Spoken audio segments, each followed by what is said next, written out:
স্বাগত সবাইকে professional skill development training সিরিজের 17তম ভিডিওতে। কথা বলছিলাম মাইন্ড ম্যানেজমেন্ট পর্বে মনোভাব তৈরিতে ধর্মের ভূমিকা নিয়ে।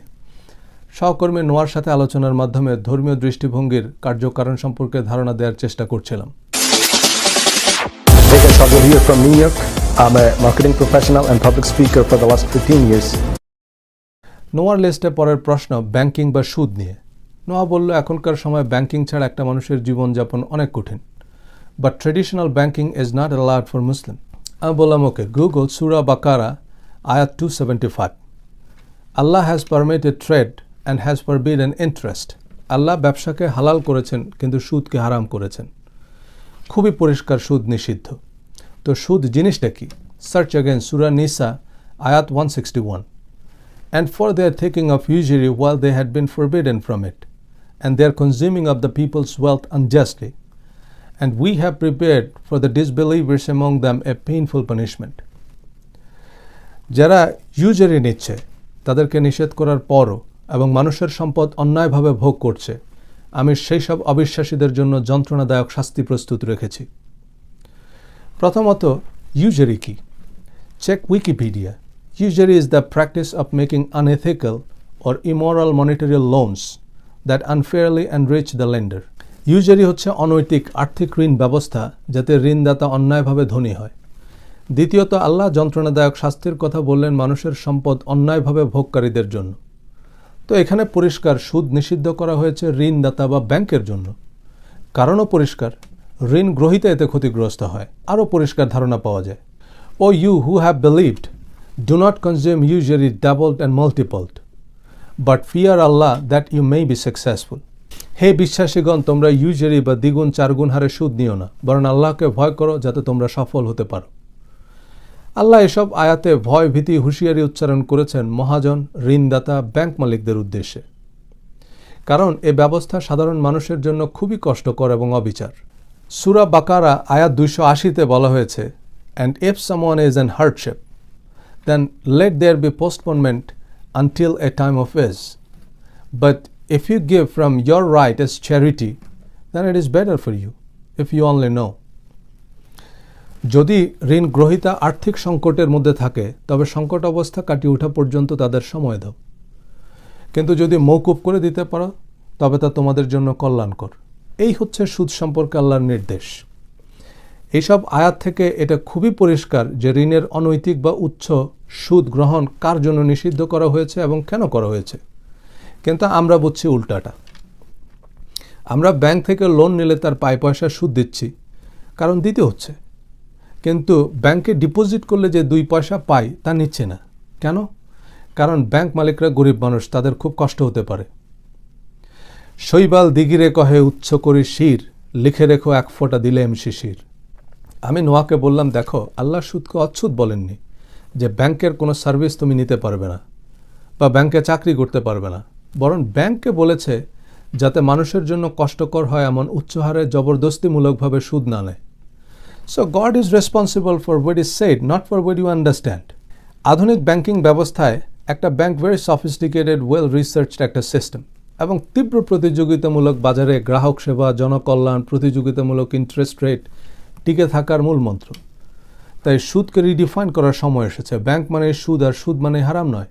অনেক ব্যাংক ইসলামী ব্যাংক নাম দিয়ে দারুণ ব্যবসা করছে, তবে এটা মার্কেটিং ইস্যু, নট রিলিজিয়াস।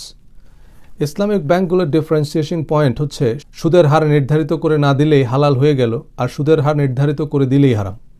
এক্ষেত্রে তো আমি ব্যাংককে পুরোই ওয়াক ওভার দিয়ে দিলাম। লোন বা ডিপোজিট দুই ক্ষেত্রে সুদের হার নির্ধারিত হয় মূলত প্রতিযোগিতার ভিত্তিতে, কারণ ব্যাংক তো আর একটা নয়। আর কোনো ব্যাংক সুদের হার নির্ধারিত করে দিলেও সেটা জাস্ট একটা প্রজেকশন, গ্যারান্টিড না। কারণ ব্যাংক একটা ব্যবসা প্রতিষ্ঠান, ব্যাংক নিজেও তো দেউলিয়া হয়ে যেতে পারে।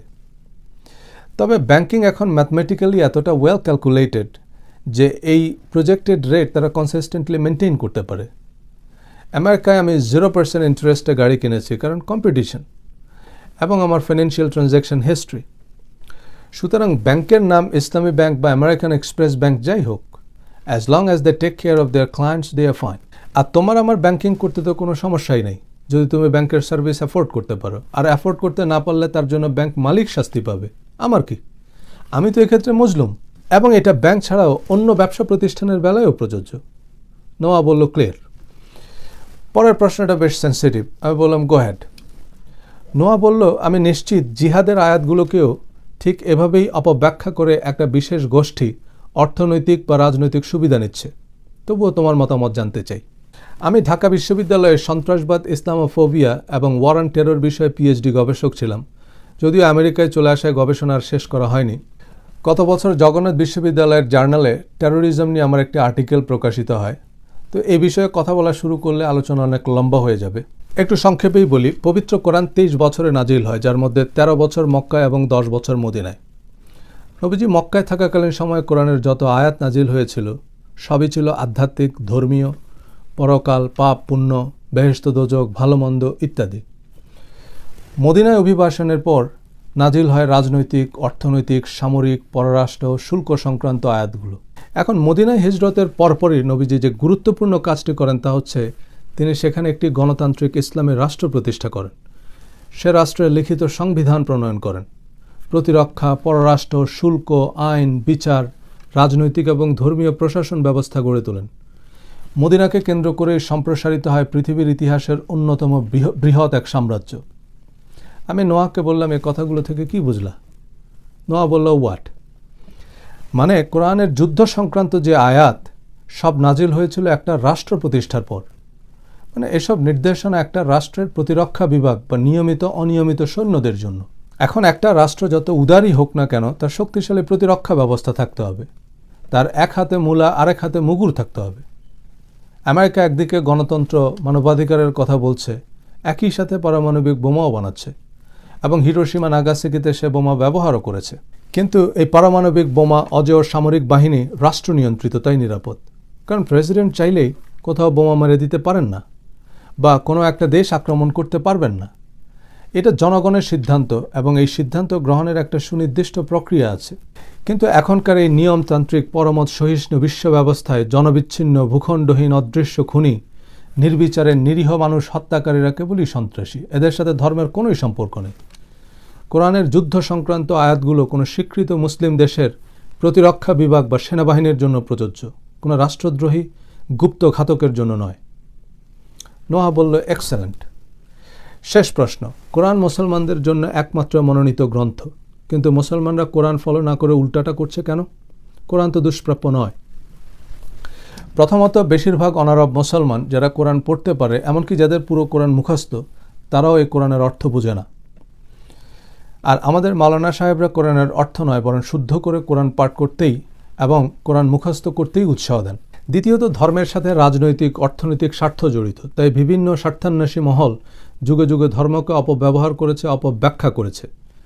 যেমন ধর্মের ভিত্তিতে ভারত পাকিস্তান বিভাজনের পর যে মানবিক বিপর্যয় নেমে আসে, পাকিস্তানের হিন্দুরা এবং ভারতের মুসলমানরা তাদের চিরচেনা মাটি থেকে চিরতরে বিতাড়িত হয়। তার কারণ কোনোভাবেই ধর্মীয় নয়, বরং ভূসম্পত্তি, ব্যবসা, রাজনৈতিক আধিপত্য। যদি ধর্মীয় অনুভূতি মুখ্য হতো, তবে হিন্দুদের পরিত্যক্ত জমি নিজেরা দখলে না নিয়ে সেখানে ভারত থেকে আসা বিহারি মুসলমানদের পুনর্বাসন করত। কিন্তু বিতাড়িত হিন্দু মুসলমানরা দুই দেশেই মানবেতর জীবনযাপন করছে। যাই হোক, স্বার্থান্বেষী অনেক মহল কোরআনের চেয়ে কোরআনের পছন্দসই তাফসির, বানোয়াট হাদিস আর আজগুবি কিচ্ছা কাহিনীর ভিত্তিতে এক উদ্ভট ধর্মীয় চর্চা প্রবর্তন করেন। আলাদা আলাদা দল উপদল তৈরি করে নিজেদের স্বার্থে। আগামী ভিডিওতে এ বিষয়ক ব্যাখ্যা দিয়ে ধর্ম সংক্রান্ত আলোচনার রীতি টানব। আজ তাহলে এ পর্যন্তই। ধন্যবাদ।